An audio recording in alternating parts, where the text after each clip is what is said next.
this earlier. My plan was just to talk about the first round.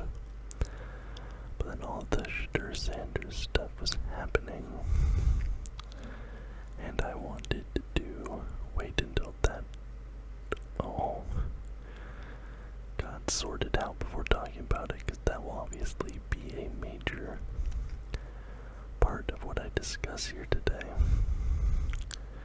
Give my opinions on that. So here's what we're gonna do. I'm going to go in depth on every pick that the Seattle Seahawks drafted.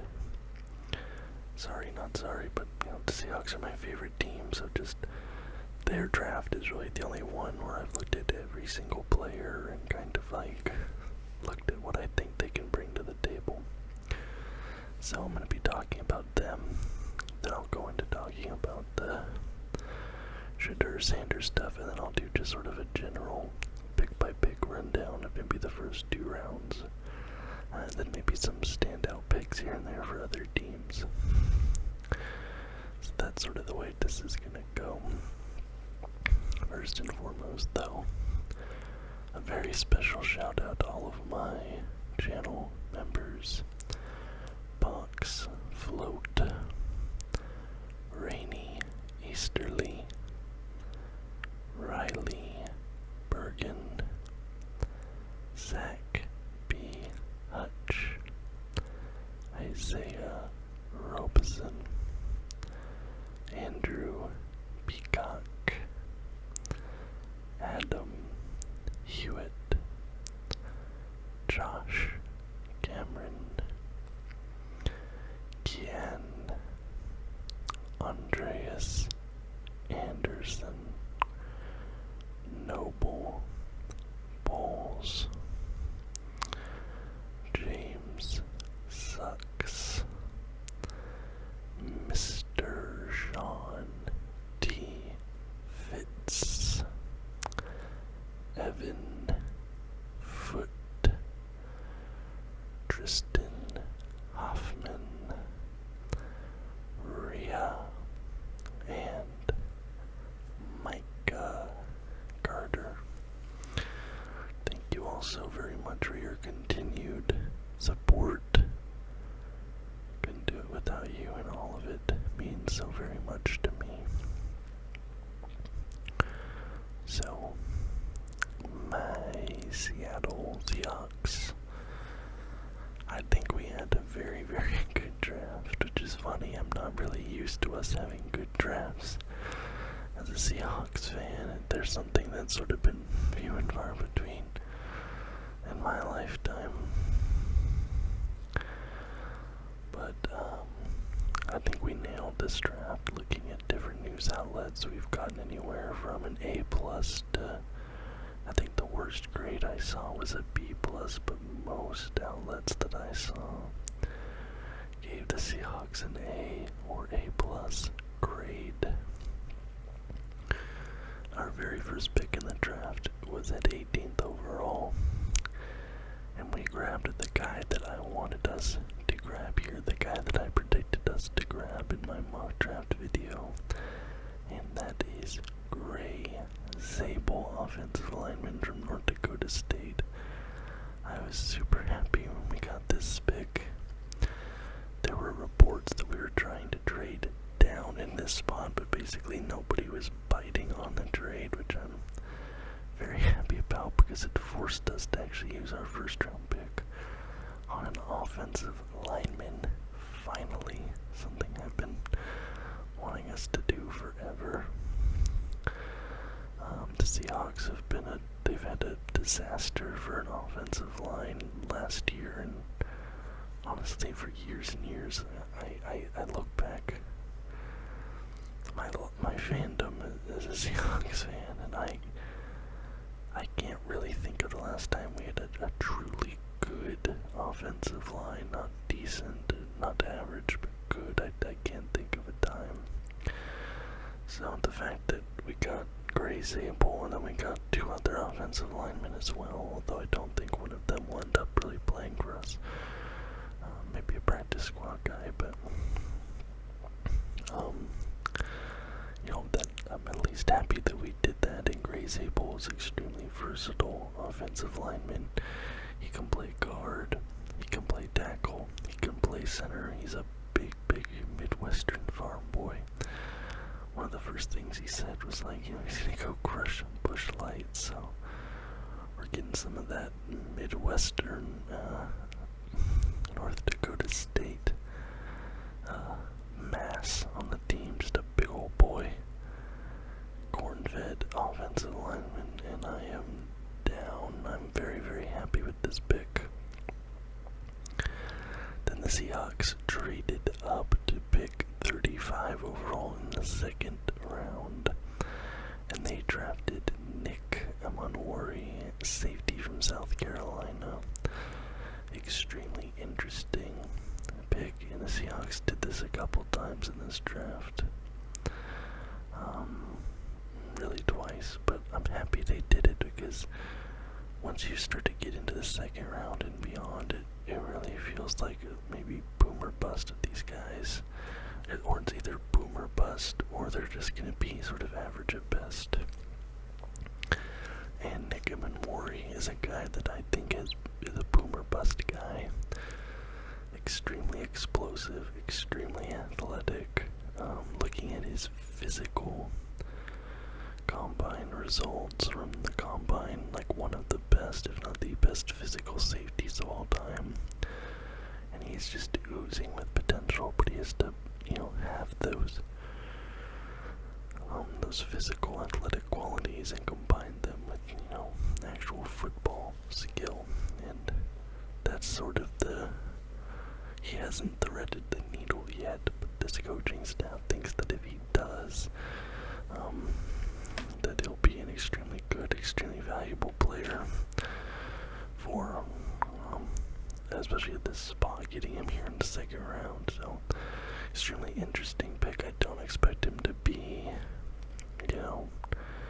lighting it up right out of the gate like next year. I don't imagine he's going to have a huge year, but give him time to develop, give him time to learn the game, and he's a guy that has very interesting, high potential pick.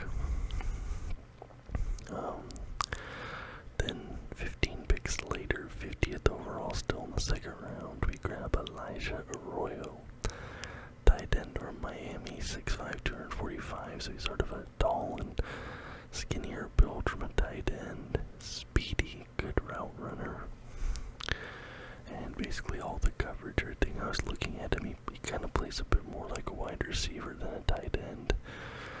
He's not scared to go deeper downfield. He's not scared to hit those out routes. He sort of has a wide receiver route tree going there, as opposed to sort of that traditional tight end play style. So he'll be an interesting guy. And then this is another pick I'm very excited about in the third round at 92nd overall.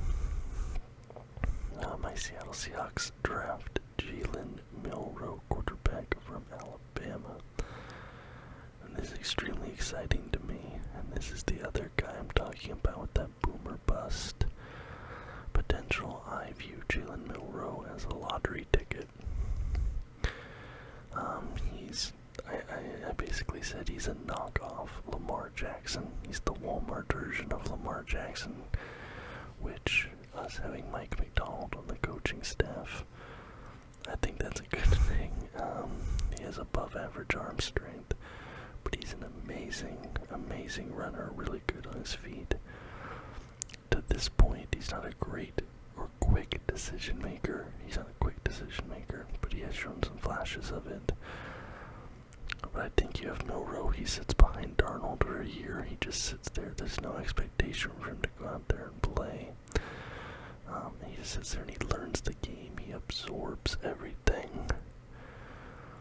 And I think he's sort of a lottery ticket. Like I said, you scratch it off, and 9 times out of 10 it's going to be a loss. But maybe we hit the jackpot with him, and at the very least, he has a great and very fun personality from what I've seen. Some of the videos I've seen of him off the field, he seems like a funny guy. So just having that personality in the locker room will be good. And if he doesn't make the cut, well, he'll be gone in a few years, but it doesn't hurt. And I think he could sort of play. I saw a few people suggesting he could sort of play that Taysom Hill utility role where we're purposefully putting the ball in his hands and letting him get it done with his feet, things like that. That could be an interesting thing for him to do while he's developing.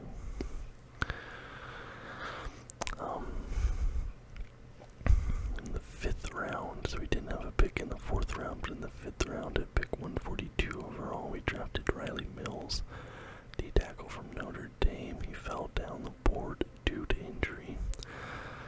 Most of what I was seeing, people were saying he should have gone late 3rd or in the 4th, but we get him in the 5th. Very big defensive lineman with high motor, but physically, athletically, he's about average. So don't expect too much out of him there, but he'll be a good depth player and just a sort of average at best guy to have on here as a D-tackle. Round 5, pick 166 overall, the Seahawks, we drafted Torrey Horton, wide receiver from Colorado State. Very tall and lanky sort of receiver, doesn't have a ton of muscle on him.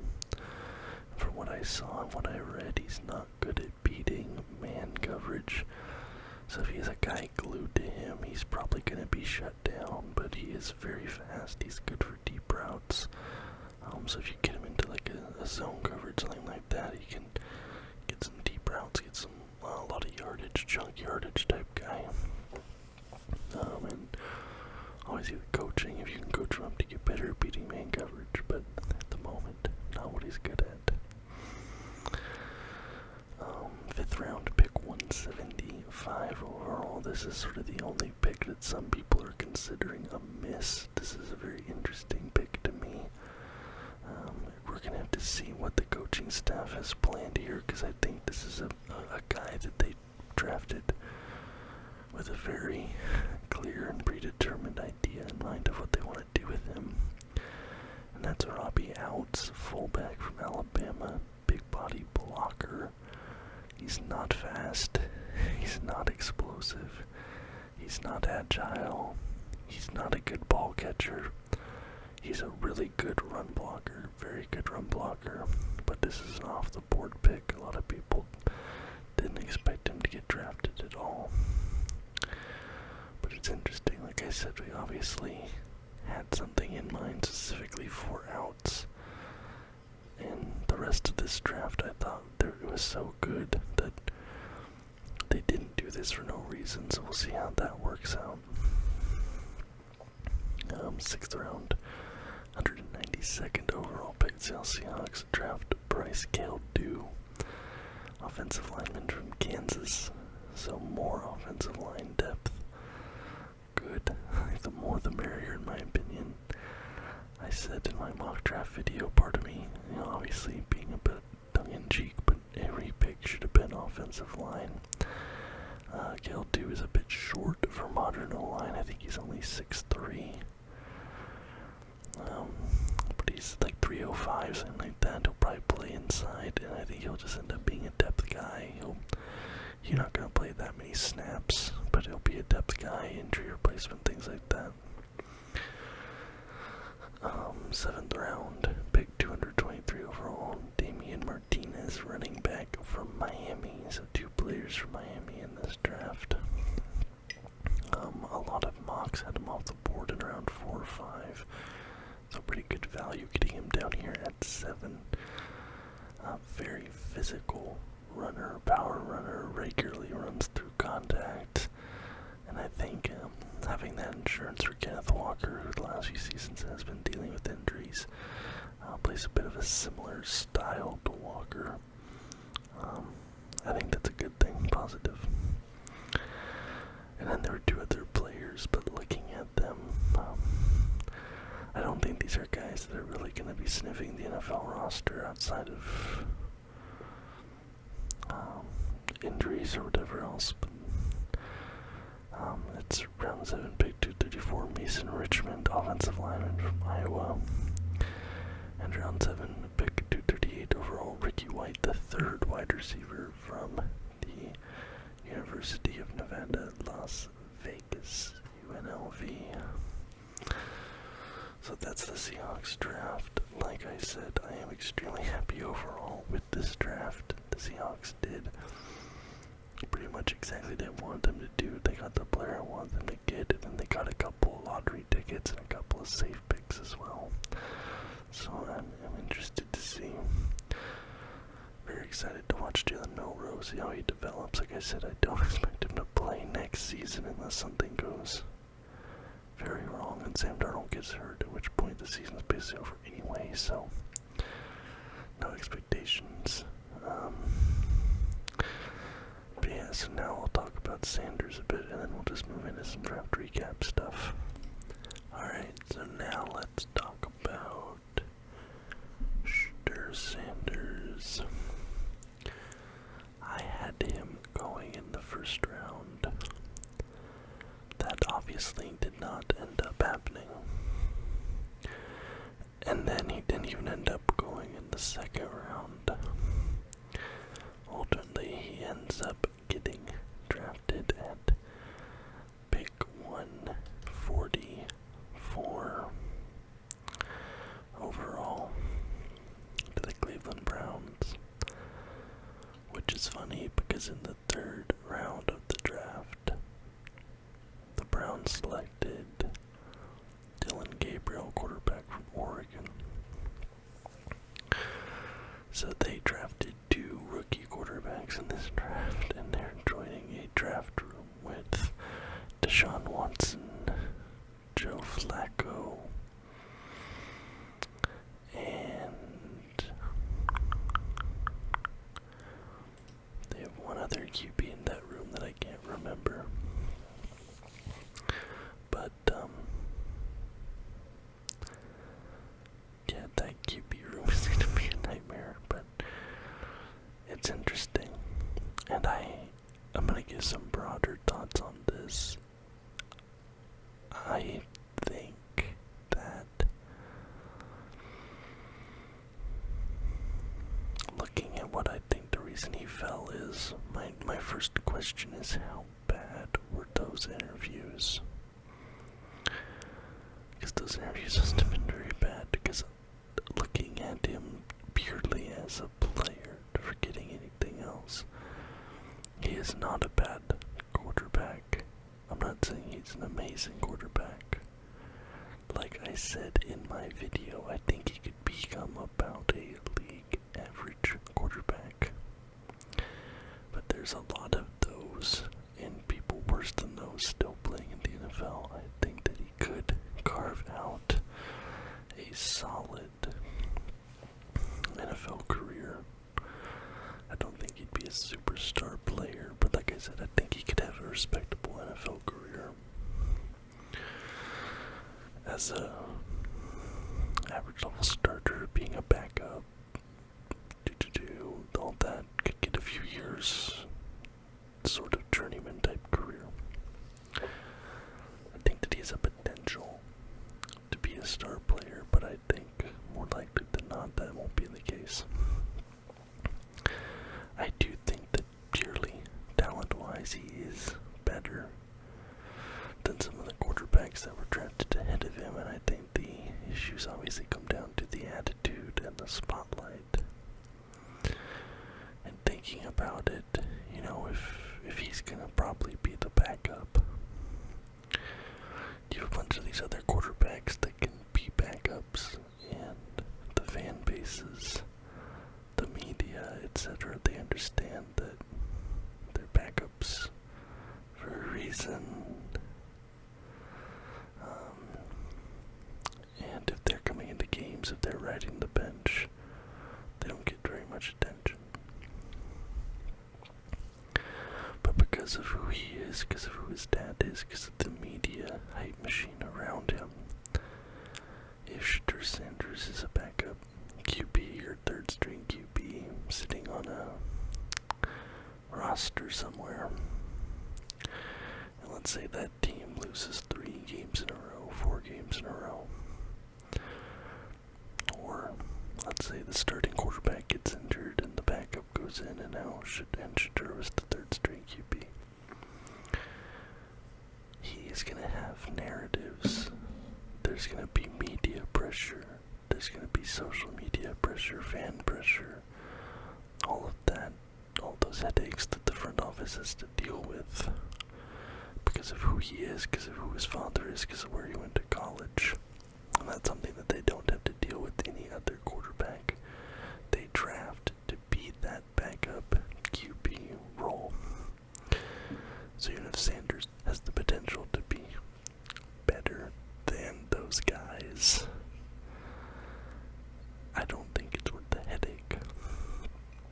Especially because it seems to be that his interview was not good. He came across as cocky and arrogant.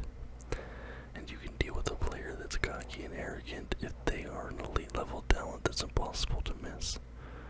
But if there's somebody that, from looking at everything we can see, is a replacement level talent, and they're bringing a circus to down with them, it's not really worth it, because, he's going to be there on the Browns. I guarantee local media will be interviewing him after every game, whether he plays or not. Deion Sanders will be putting out tweets, whatever, about the team, about his son not playing every single week. And then, not to mention, the president tweeted about him not being drafted. So you're now adding all of that political pressure onto the front office. And I don't fault a team for not drafting him. So, for me, I do understand. But then the problem comes in is that as he was falling, there was a lot of people that were sort of delighting in his fall, and I do understand it to a certain extent. Because of the hype machine around a team that ultimately ended up not being that good. Deion Sanders rubs a lot of people the wrong way. A lot of people think Shindur Sanders, arrogant, that hasn't achieved anything to have earned that arrogance. So I understand and get a little bit of schadenfreude watching him fall. I understand that. But at the same time, some people seem to be really reveling in it past the point where it was healthy, and it's kind of getting into hateful territory. It's okay, if we're being serious on a talent level, he's a second, third round talent. It's just, all the other issues, but it's sort of hypocritical when you have a league that, even in this draft, you have guys with sexual assault cases outstanding, domestic abuse cases outstanding. The NFL does not really have a moral high ground to stand on. So to me, in a certain extent, it is a little bit hypocritical.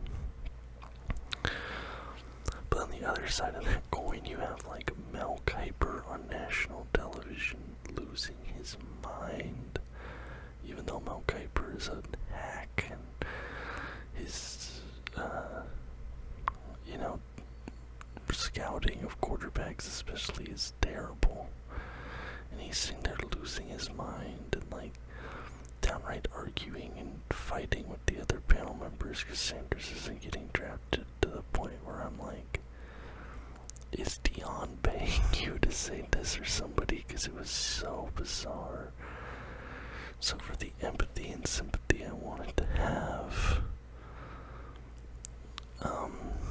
for sure, you have people like Mel Kiper, you have people like Des Bryant on Twitter, Des Bryant weirdly going to bat for him, Skip Bayless, all these other people that I'm okay, you guys are just as annoying as the people that are delighting in him falling. Just overall, the entire thing was really annoying, and I think sort of a pockmark overall on the draft in general. Anyways, let's move on a little bit here. So quickly now, I'm just going to go over who was picked where quickly. With the first pick in the NFL draft, the Tennessee Titans drafted Cam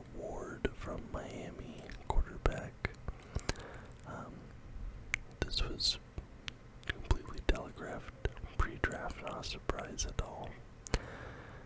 Now, the surprise with the second overall pick wasn't with who was drafted, but who drafted them. And the Jacksonville Jaguars trade up with the Cleveland Browns to get the second overall pick. And they draft Travis Hunter from Colorado, who can play secondary. He can also play a wide receiver, and from everything I've read and seen post-draft, it seems like their plan is to start him at wide receiver and then slowly start to ease him into some defensive snaps as well, but expect him to play, I would say, 80% or maybe 90% of his snaps on the wide receiver position this year. The New York Giants at third overall draft Abdul Carter, edge from Penn State. In my mind, the New York Giants might have had the best draft of any team. No, I wouldn't say that. I wouldn't say the best of any team, but I think they had a very, very, very good team, good draft. And Carter is a big part of that. At fourth overall, the New England Patriots draft Will Campbell, offensive lineman from Louisiana State University. One of 1, 2, 3, 4, 5, 6, 7, 8 offensive linemen taken in the first round. With the fifth overall pick, the Cleveland Browns, who again they traded with the Jacksonville Jaguars. They take Mason Graham, defensive tackle from Michigan. Very, very good run stopper. Very good run stopper. I think some people thought that, who was it?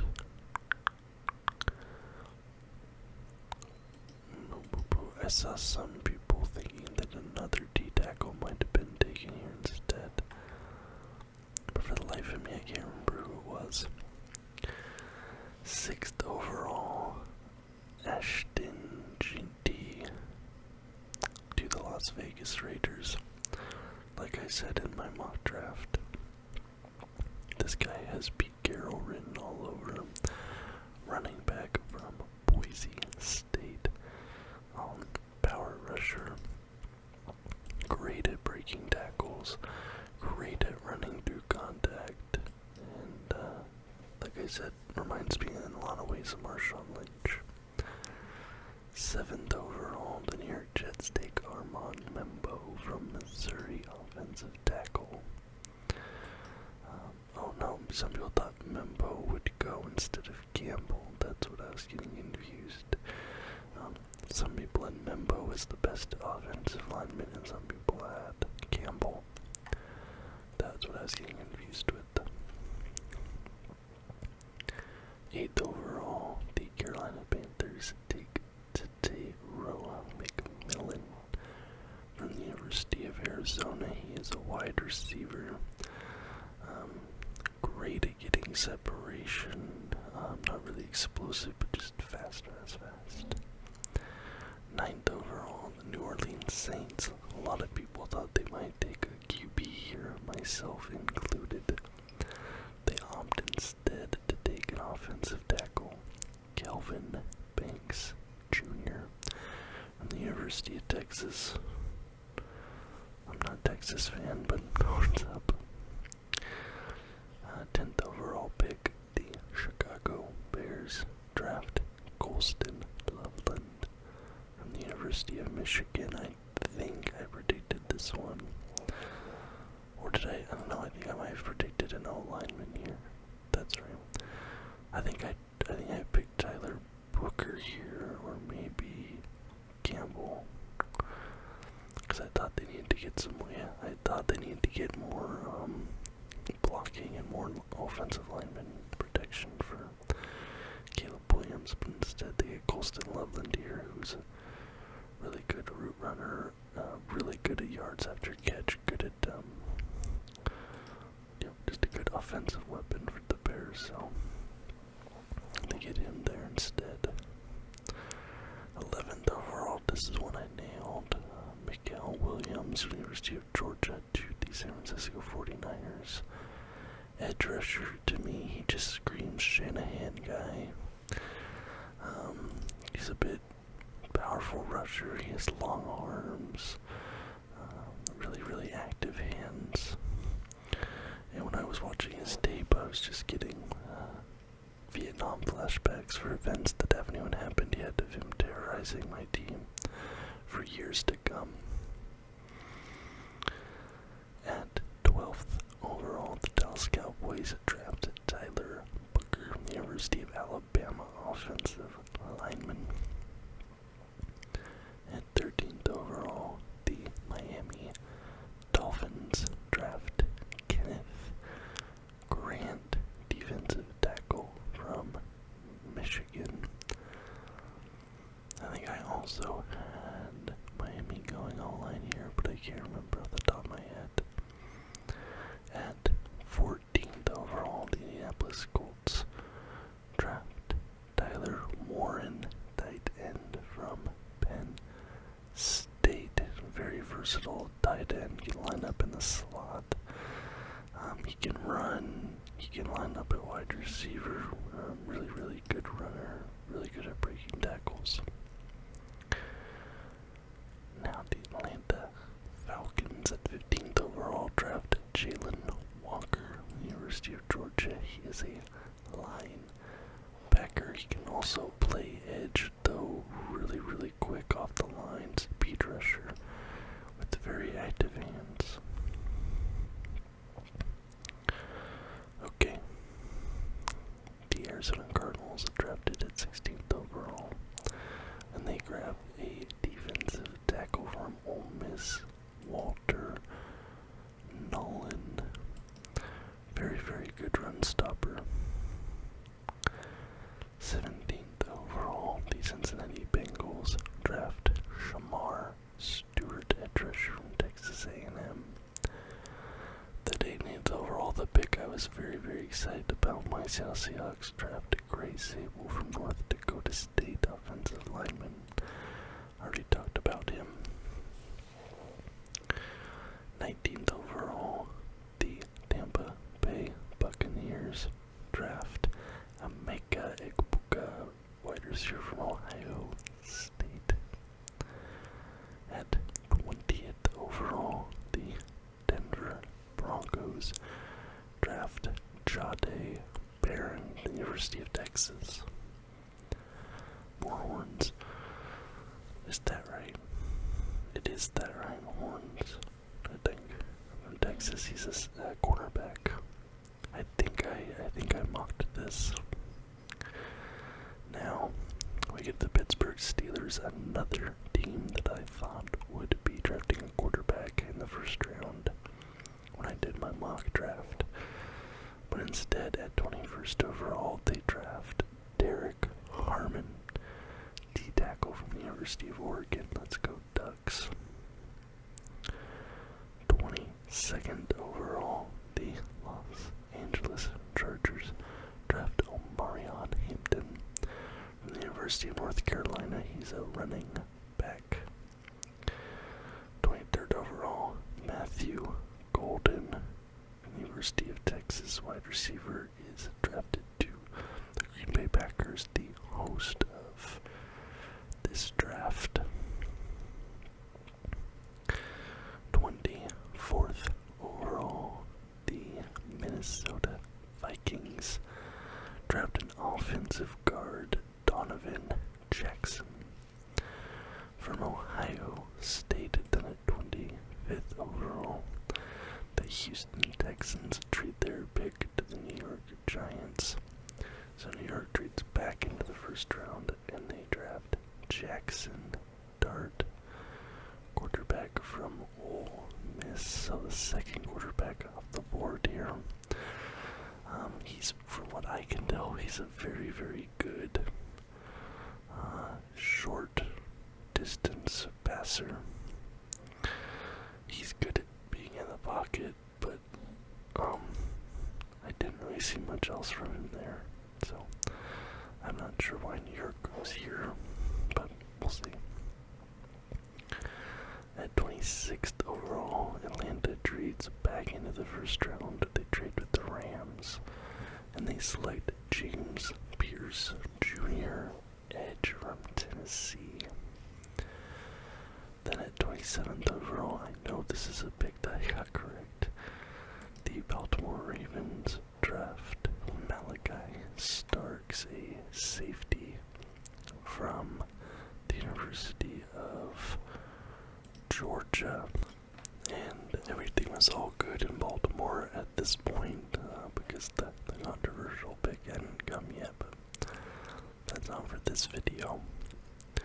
At 28th overall, the Detroit Lions draft Tyleek Williams, D-tackle from Ohio State. At 29th overall, the Washington Commanders draft Josh Connerly Jr., offensive lineman from Oregon. At 30th overall, the Buffalo Bills draft Maxwell Hairston, cornerback from Kentucky. And then a very funny thing happens here. The Eagles and Chiefs trade with each other to swap places in the draft. The Eagles draft Giot Campbell, 31st overall, linebacker from Alabama. And the Chiefs draft Josh Simmons, offensive tackle from Ohio State. So that is your entire first round of the 2025 NFL Draft. So I'm looking at, I don't like doing losers, I just want to look at the winners really. I think that the Jaguars just became a much more exciting team. Getting Travis Hunter at 2nd overall there now. They're putting themselves on the radar. I don't know if this suddenly turns them into a contender, but this does suddenly turn them into a team that the fans will care about more. They got some other guys as well, Caleb Ramshaw, Wyatt Millam, but just Travis Hunter there with the guys they already have, and they've made themselves a more exciting team, and hopefully one that people will be coming out to see. I think the Bears look a lot better after this draft. They might be the team to beat in the NFC North.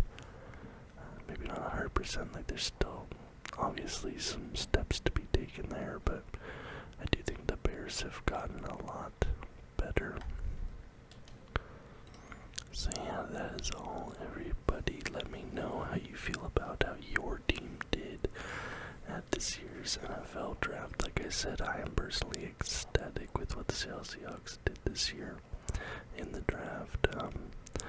I think we're definitely going to be a better team next season, maybe a wild card team at best, but still I think a better team than we were last year. It all sort of comes down to how well Darnold will perform, but I'm still excited. Anyways, thank you so very much for watching. If you liked the video, please leave a thumbs up and subscribe to the channel for more content just like this every single week.